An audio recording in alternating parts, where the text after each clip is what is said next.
Okay, welcome, Pahrump. My name is Dr. Michael Reiner, and this is a live show on the 1st of June. Uh, and it's, I was looking at today, it's 184 more days till Christmas. Hard to believe, huh? We're almost halfway through the year.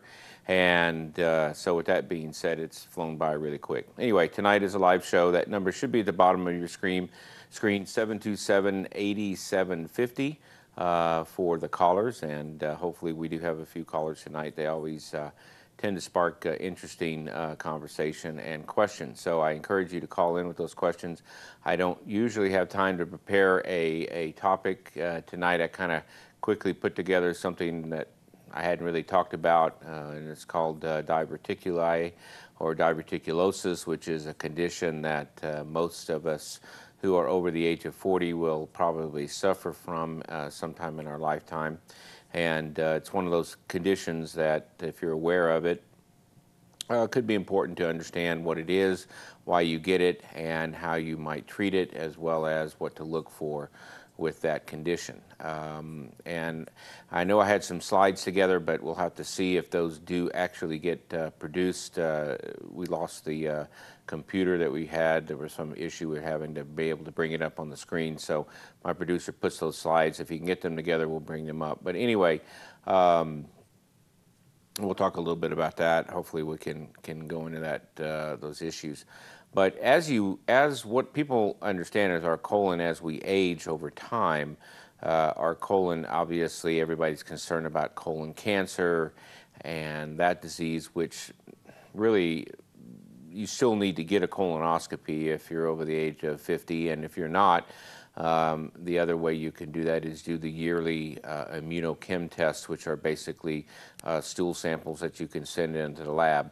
That's a poor man's colonoscopy, and those are really simple to do. Some people don't like doing that, but everybody hates the prep for the colonoscopy, and that's something that is not that big a deal once you actually go do it. Looks like we have a caller, Anna Mae. Are you there? Anna? Hello? Okay. Well, not sure what happened with that connection. But at any rate, so again, colon cancer is obviously a preventable form of death, and that's not what I plan on talking about, but I'll digress a little bit into that.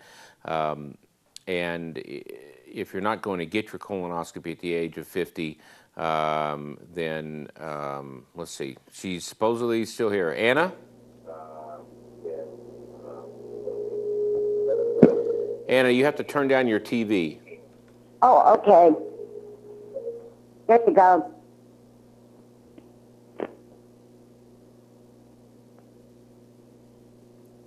Are you there? Yes. Okay, what's your question, Anna?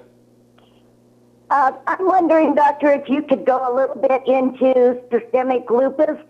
I'm trying to start a support group here in town, and I'm not having much luck. And I know there's got to be more than just two of us in Pahrump. Okay, and thank you for calling in. And I will get that number and make a slide to promote it on the show the next time. But for those viewers out there that do have systemic lupus, which is an autoimmune disease, there is a support group being formed here in Pahrump, and I will have that number posted up here for you. If you want to call back, Anna, and give it to our producer, he will, if there is a phone line for that, he will put that on the bottom of the screen and blank it in with the call-in line to let everybody know what that number is. Systemic lupus is a very difficult disease. It comes in all grades and shapes and sizes. If you're very severe with systemic lupus, you probably will expire at a pretty young age. It's a collagen vascular disease.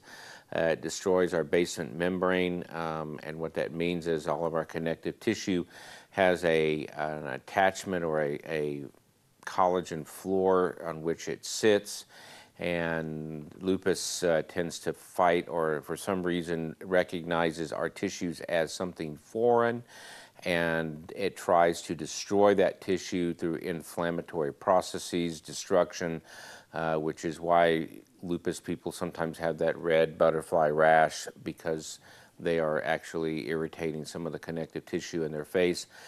It can affect every tissue in your body, usually the joints and the kidneys. The kidneys are very infected or very affected by lupus. The kidneys leak protein. They usually have renal failure. So it's a spectrum of diseases. Some people have mild arthritides, which means just arthritises that flare up, maybe an occasional rash, to full-blown SLE, where they've basically can involve the brain and can be very disfiguring, very horrible disease. So for those out there that are viewing and have any form of SLE, or if you know anybody that does in your family and you live in Pahrump, it's a good idea. We'll put that number up later if we have it, to call in with that. Okay, so if you want to call back Anna and leave it with my producer, he'll try and put that underneath the screen there for you. If not, drop by the office, and I think we can put that, we'll make a slide so it goes up on the screen.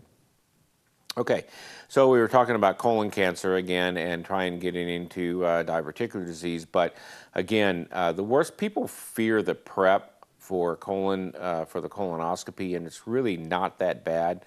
Having had one recently, I too was in fear of it, but it's really, I think the time to do it is the summertime when it gets a little hot outside, because you have to drink an inordinate amount of fluids, usually about 72 ounces of fluids, and most people are not used to drinking that much. We're used to drinking maybe 10 to 12 ounces a day of fluid, but you have to drink a ton, and in two separate settings to move that move the stool out of the colon so we can see any changes that occur on the colonic mucosa.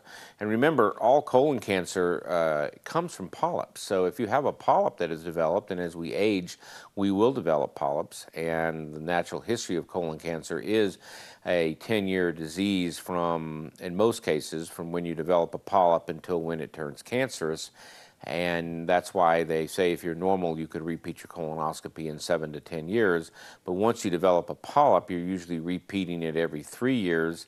And on the high side would be 5, depending on how many polyps you have. If you have a bunch, it'll probably have you back in the following year, just because you have a tendency to form polyposis, which is not a cancerous condition, but can lead to cancer. So when a polyp forms, basically it's an outbranching of the tissue, and eventually if it sits there long enough, it will develop cancer. And if it develops even longer and can sit there for a longer period of time, the cancer will eventually evade the polyp and evade the stalk and go down into the colon wall, and then can perforate, and that would be, as long as it's in the polyp, it's usually carcinoma, what they call in situ, which means it's in its stage. If it invades the colon wall, then it usually becomes still a grade 1, and then if it starts to invade out to the colon wall and the serosa, it can be grade 2.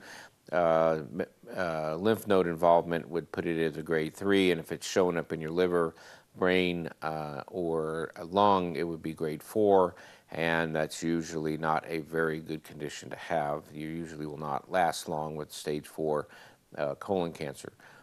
That being said, really is no reason for people to die from colon cancer. People do die. It is a very preventable form of death, but people still don't get the colonoscopy. So I understand it's hard to travel. It's hard to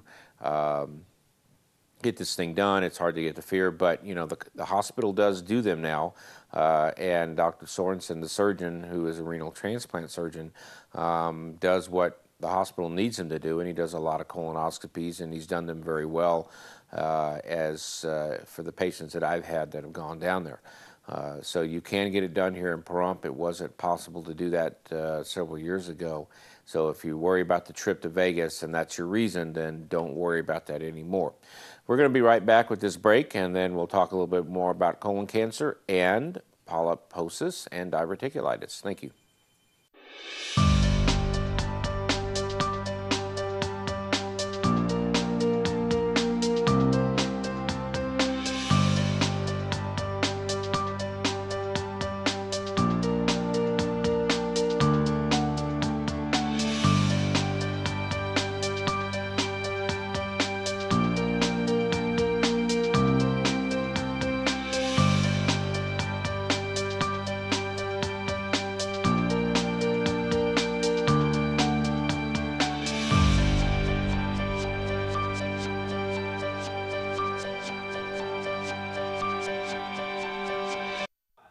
Hi, I'm Dr. Michael Reiner, your host of the Independent Doctors of Pahrump, a TV show that airs Monday night on Channel 46.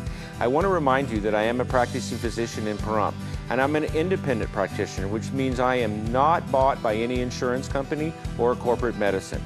We provide the highest level of care. We have nurse practitioners. We have other physicians, specialists who come to our office.